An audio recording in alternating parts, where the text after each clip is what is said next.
Izin bertanya Ustadz atau nasihatnya. Mengenai kesolehan anak-anak ini, sering ya Ustadz kita dengar bahwa ada hubungannya juga dengan makanan atau hasil yang kita berikan kepada anak-anak kita ya Ustadz. Pertanyaannya, jika di zaman orang tua ini jahil dulu ya, karena kejahilannya pernah mengasih kepada anak hasil yang subahat atau yang haram Ustadz. Sementara sekarang sudah tobatan nasuha dan sudah hijrah. Cara untuk merontokkan hasil-hasil itu di dalam tubuh anak-anak atau dia sendiri seperti apa ya Ustaz? Barakallahu fikum. Naam ahibati fillah, ayyuma lahmin nabata min sukhtin fannaru awla bih. Daging mana saja yang tumbuh dari yang haram itu, maka neraka lebih pantas sebagai tempat. Tapi anak-anak itu nggak tahu kalau ternyata hasil orang tuanya ketika bekerja haram, maka buat mereka nggak masalah. Tinggal bagaimana orang tuanya bersih dari yang haram tadi.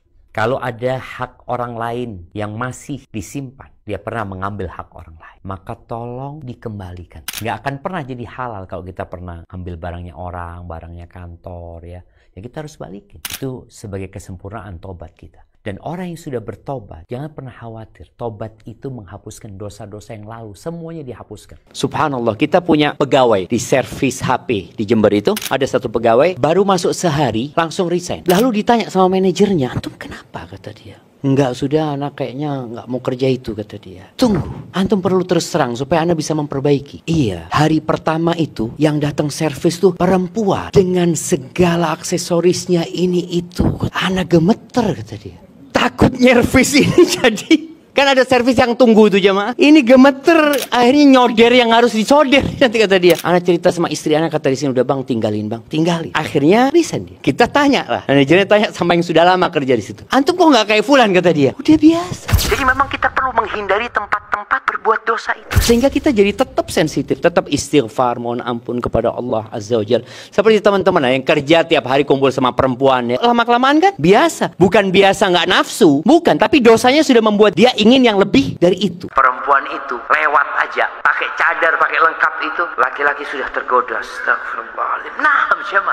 Memang perempuan itu diciptakan menggoda. Kita disuruh menundukkan pandangan, yang di sana disuruh menutup auratnya dan disuruh di rumah. Apa kata Allah Azza wa Jalla? Waqarna fi buyutikunna. Tinggallah kalian di rumah-rumah kalian, kata Allah Azza wa Jalla. Sampai sholatnya perempuan di rumah lebih utama daripada sholat di masjid. Bayangin. Sholat di rumah lebih utama. Dia sholat di masjid mungkin dapat 27 dia. Tapi di rumah lebih baik dia sholat di rumah. Sekarang di rumah tapi keluar. Lewat mana? Lewat medsos tadi. Ini salah satu penyakit jiwa di mana orang ingin diakui, ingin pengakuan dari orang. Wallah jamaah, orang yang mencari pengakuan dari orang lain akan hidup dalam penderitaan. Apa sih yang antum dapatkan dari pengakuan orang itu? Maka tolong para akhwat, berhentilah kalau mau posting-posting yang berguna, yang bermanfaat gitu. Tidak memposting dirimu yang hanya kelihatan keluar pakai abaya ya, nutup pintu pakai abaya kelihatan. Apa manfaatnya? Menfitnah.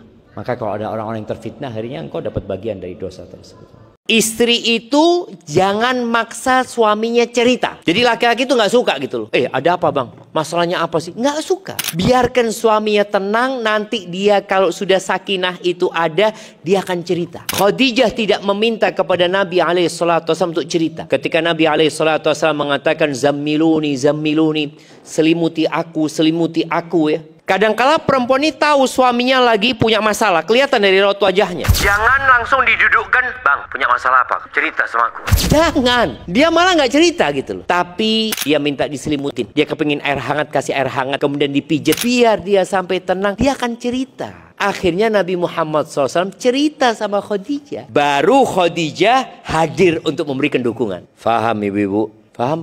Barang siapa yang berpuasa satu hari di jalan Allah, Allah jauhkan wajahnya dari api neraka sepanjang 70 tahun.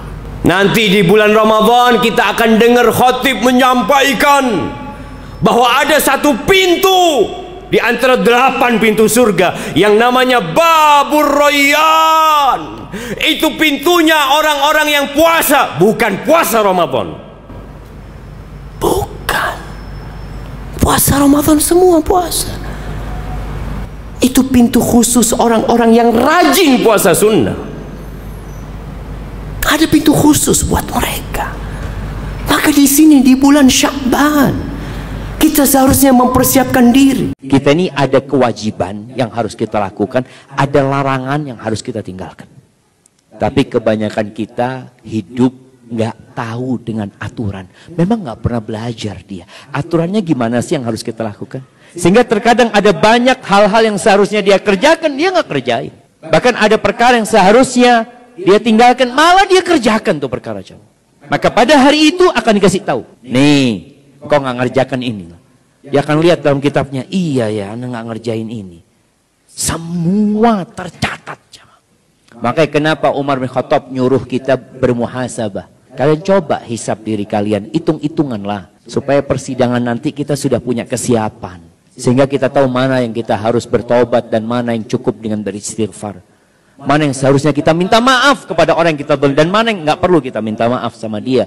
Karena ini kesalahan nggak berkaitan dengan manusia, tapi antara kita sama Allah Azza wa Jalla.